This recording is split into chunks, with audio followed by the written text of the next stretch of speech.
Juggernaut finale of this 5 issues run was published a few days ago with this impressive cover showing Juggernaut and D-Cel breaking into the Absolution Solution facility base. We last saw how Juggernaut fought the mind-controlled Quicksand who wanted to kidnap D-Cel and eventually found out that she was mind-controlled by the Absolution Solution facility, run by no one other than Arnim Zola. Juggernaut confronted Zola's powerful android called Primus, who managed to contain Juggernaut and D-Cel when she came to the rescue. Arnim Zola was about to start his test on the girl when Juggernaut broke free and took down Zola and his android. Zola told Juggernaut that the Absolution Solution will destroy him to get D-Cel, cause mutants are valuable commodity, but Juggernaut promised D-Cel that they will never get her. Our book for today opens on the mutants' island called Krakoa, 2 days earlier, with Professor X talking with Kane Marco's hologram. Kane says that he doesn't know D-Cel's real name, but he is sure that she is a mutant, and he wants her to be safe. In the present time, Juggernaut and D-Cel were on their way to attack Absolution Solution facility, with D-Cel broadcasting the events on her channel. They broke into the Dungeon Max penitentiary, which was built to imprison the superpowered beings.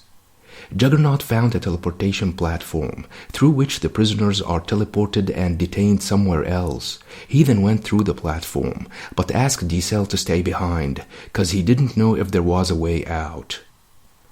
He was teleported into the dungeon of the superpowered beings, where he took down the guards and confronted the warden who said that Juggernaut wasn't going to leave, as the guards have the DNA of the Swarm and the Toad grafted to their genome matrix.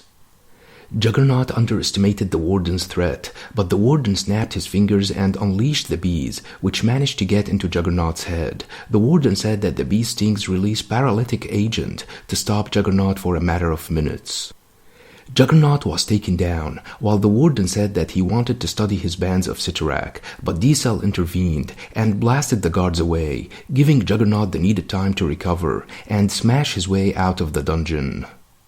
They found out that the dungeon was actually a shield helicarrier, but in order to protect D-Cel, Juggernaut realized that they had no choice but to go back inside. The warden then demanded D-Cel to surrender to their custody. Juggernaut, however, said that D-Cel is a mutant, and that she requests asylum on Krakoa.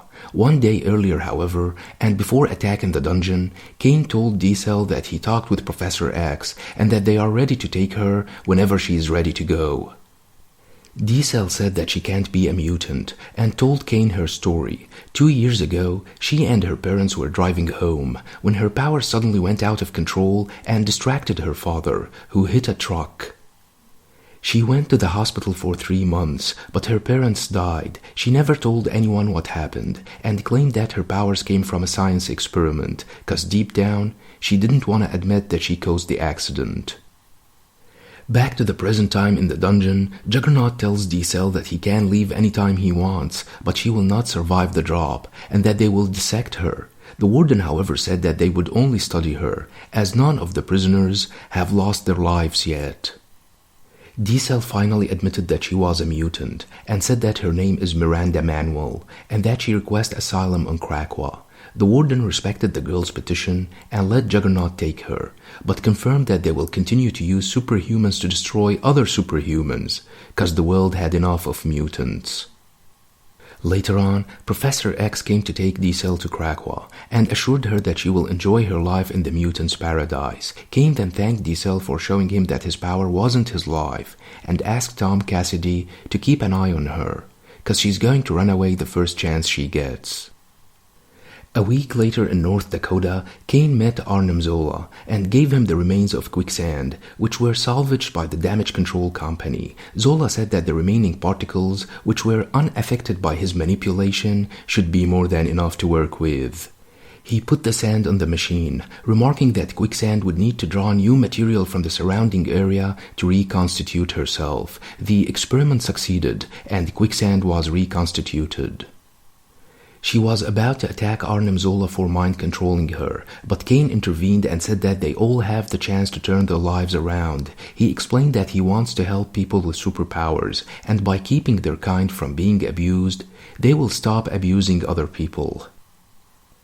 Kane said that he would never succeed if he tried alone, but if they work together, they will be unstoppable. This could be the beginning of a new team whose members are Juggernaut, Primus, and Quicksand, but without Arnim Zola.